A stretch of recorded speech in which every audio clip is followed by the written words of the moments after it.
Hello， 大家好，欢迎收看皇家现场，我是程远。今天给大家带来的呢是7月30号，也就是今天晚上才会发售，大家才会去抢的小米8透明探索版。然后我们可以看到这个外包装也是跟标准版有一些不同，盒子非常大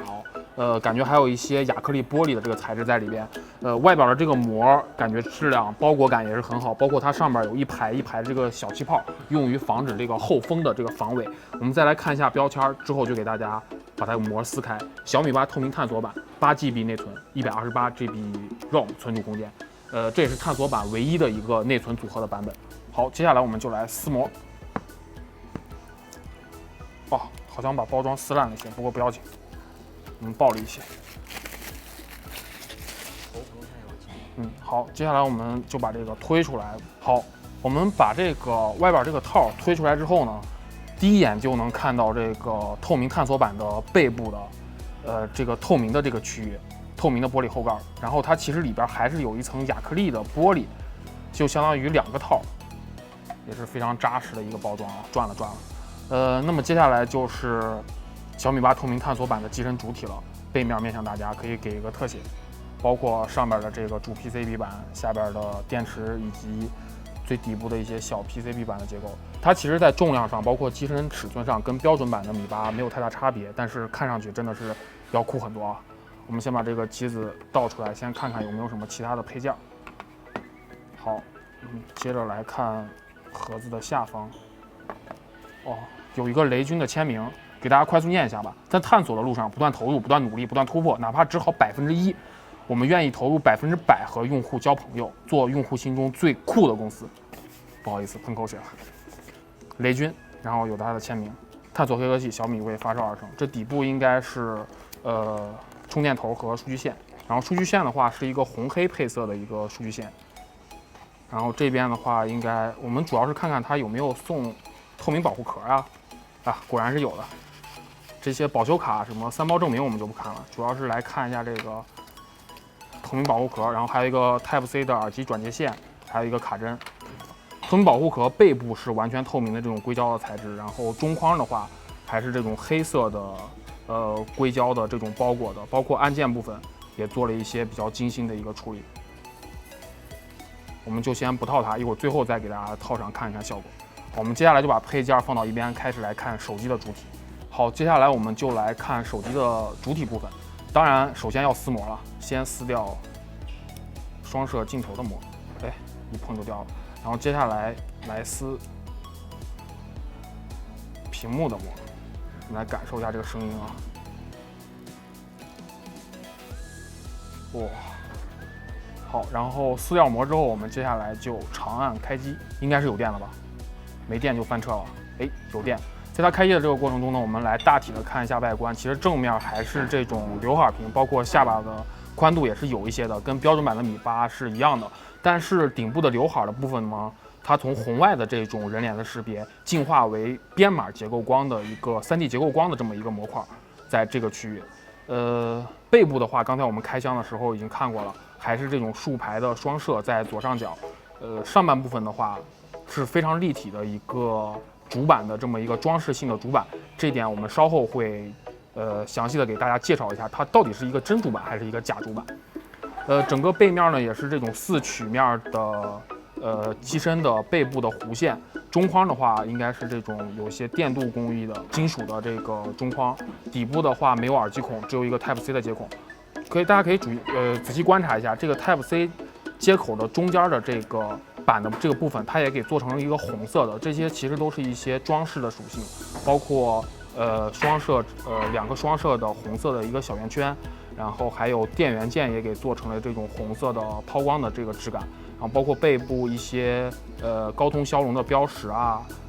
基本上是一个这么一个红黑点缀的这么一个特色。好，接下来我们就进入到了系统的主界面，当然是MIUI 10了。但是我们目前的这个评测机可能不是最新的版本，我们稍后还是会更新到最新版本的MIUI 10，给大家做一个体验。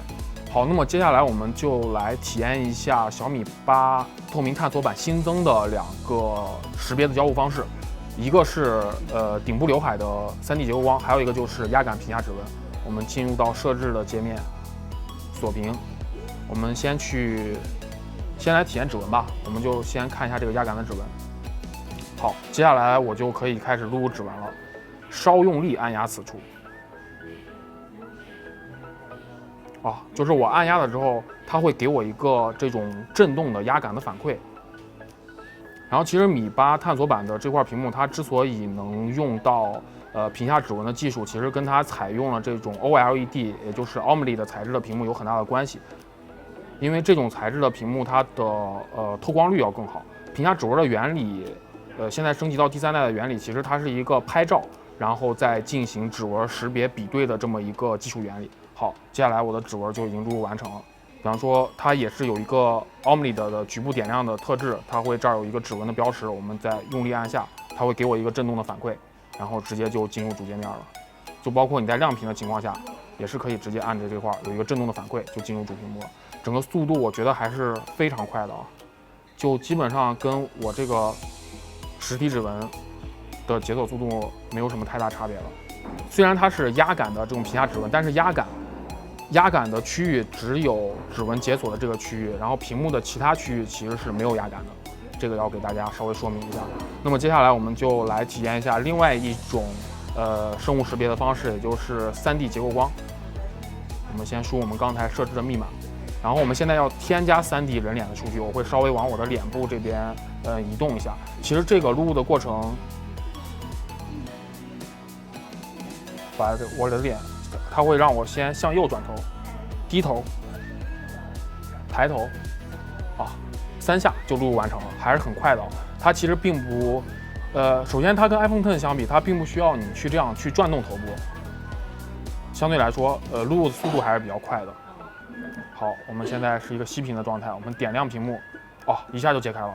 再来给大家看一下啊，就这时候我没有用到指纹识别，我直接让它识别我的人脸进行解锁，也是很快的。我觉得这个速度甚至要比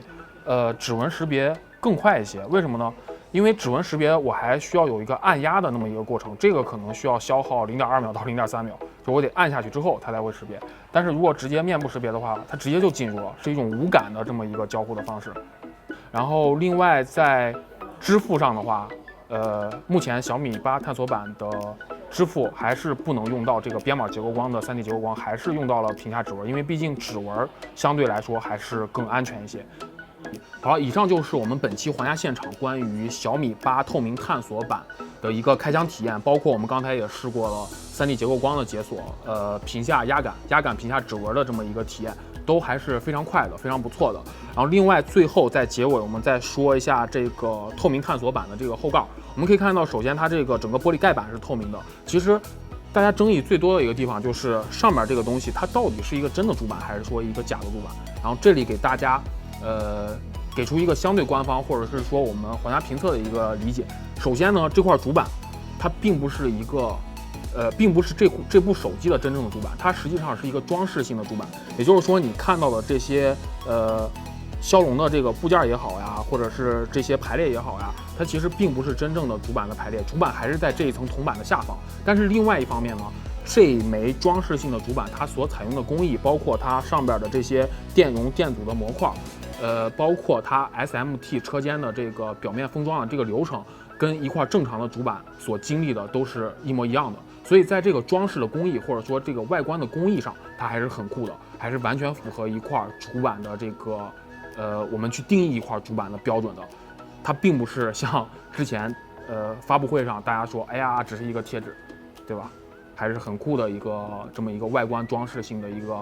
不能说是黑科技，只能说是一个很酷的这个外在的一个表现吧。但是其实这部手机最核心的，真正能展现它的技术或者说是实力的地方，其实还是结构光、3D 结构光和压感的屏下指纹，这是它最核心的技术。像其他的一些硬件，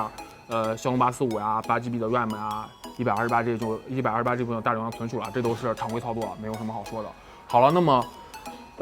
最后呢，关于这款小米8透明探索版，大家有什么想问的，欢迎关注皇家评测的微博、微信，在评论区里边与我们积极的留言互动。然后我是写评测的程远，然后我对面是请叫我咖啡壶，也可以关注我们个人的微博，问一下我们两个